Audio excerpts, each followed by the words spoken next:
Dari 159 orang bacalek yang terdata, hanya 65 orang yang hadir mengikuti uji tes baca Al-Quran di masa perbaikan. Yang tidak mengikuti langsung dinyatakan tidak memenuhi syarat serta tidak dapat mengganti dengan bacalek lainnya.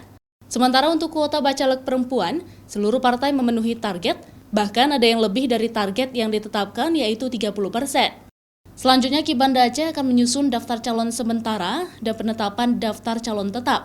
Dari hasil pantauan KIP Kota Banda Aceh, calon anggota legislatif pemilu 2024 mendatang diisi lebih dari 50% oleh muda-mudi. Uji mampu baca Al-Quran untuk perbaikan itu ada total semuanya 159 orang, namun yang hadir itu hanya 65 orang. Berarti ada yang tidak hadir 94 orang. Dan bagi yang tidak hadir ini, sesuai dengan keputusan KIP Aceh nomor 945, itu dinyatakan TMS ataupun tidak memenuhi syarat dan tidak bisa dimasukkan ke dalam daftar caleg sementara ataupun DCS yang akan kita umumkan nantinya. Sementara itu, bacalek DPR Aceh juga banyak yang dinyatakan tidak memenuhi syarat atau TMS. Terdapat 384 bacalek DPR Aceh yang tidak mengikuti uji baca Al-Quran masa perbaikan dan 3 orang diantaranya dinyatakan tidak lulus.